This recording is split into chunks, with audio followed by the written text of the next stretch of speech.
નમસ્કાર મિત્રો, જય હિન્દ, જય ભારત। આજે આપણે વાત કરીશું મિની ટ્રેક્ટર સહાય યોજના વિશે। જે ખેડૂત મિની ટ્રેક્ટર ખરીદવા માંગતા હોય તેના માટે 2 લાખ રૂપિયાની સહાય મળવાપાત્ર રહેશે। આ યોજનાનો લાભ તમે કેવી રીતે લઈ શકો છો અને એના માટે કયા કયા ડોક્યુમેન્ટની જરૂર પડશે તેની સંપૂર્ણ માહિતી આ વિડીયોમાં આપેલી છે, તો વિડીયો સાથે બન્યા રહેજો। સૌપ્રથમ આપણે જોઈશું કે આ યોજનાનો લાભ અને સહાય વિશે। આ યોજનાનું અમલીકરણ ગુજરાત સરકારના બાગાયત વિભાગ દ્વારા કરવામાં આવે છે। આ યોજનાનો લાભ ગુજરાત રાજ્યના ઓઇલ પામનું વાવેતર કરતા તમામ ખેડૂતોને મળવાપાત્ર થશે, બરાબર છે।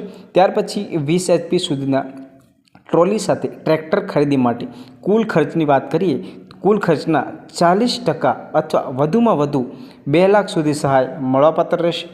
ખેડૂતો ઓઇલ પામનું વાવેતર 3 વર્ષ કરતાં વધુ અને ઓછામાં ઓછું 0.5 હેક્ટરમાં વાવેતર કરતા હોવા જોઈએ, બરાબર છે। ત્યાર પછી આપણે જોઈશું ખેતીવાડી ખાતા દ્વારા વખતો વખત જાહેર કરેલ પ્રાઇસ ડિસ્કવરીના હેતુ માટે તૈયાર કરેલ પેનલમાં સંવિષ્ટ ઉત્પાદન અધિકૃત વિક્રેતા પાસેથી લાભાર્થી ખેડૂત ખરીદી કરવાની તમારે રહેશે, બરાબર છે। ત્યાર પછી આ યોજનાનો લાભ 7 વર્ષમાં ફક્ત એક વખત મળવાપાત્ર રહેશે। જો તમે આ યોજનાનો લાભ પહેલાં લીધો હોય તો તમને મળવાપાત્ર નહીં રહેશે, 7 વર્ષ થઈ ગયા હોય તો તમને આ મળવાપાત્ર રહેશે। આ યોજના જે છે 7 વર્ષમાં એક જ વાર મળે છે, બરાબર છે। પછી આપણે આગળ જોઈશું અરજી ક્યાં કરવી તેના વિશે। આ યોજનાનો લાભ મેળવવા માટે ખેડૂતોએ આઈ ખેડૂત પોર્ટલ પર તમારે જવાનું રહેશે। ત્યાં તમે અરજી ફોર્મ ભરવા માટે આઈ ખેડૂત પોર્ટલ જે છે ત્યાં તમારે સર્ચ કરવાનું રહેશે। જો તમને નથી ખબર પડતી તો તમે નજીકના CSC સેન્ટરમાં જઈને પણ આ ફોર્મ ભરી શકો છો।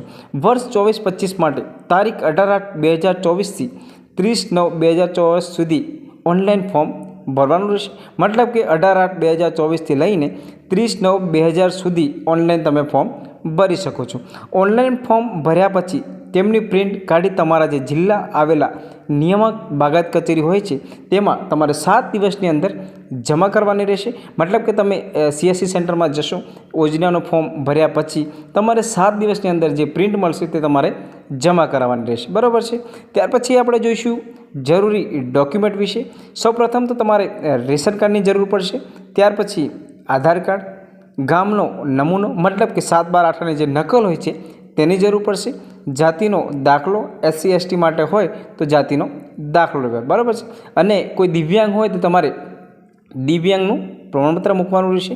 ત્યાર પછી સંમતિ પત્ર મતલબ સંયુક્ત ખાતેદાર, તમારા જેટલા 7/12 ખાતેદાર હોય છે એના જોડે તમારે સંમતિ પત્ર લેવાનું હોય છે, બરાબર છે।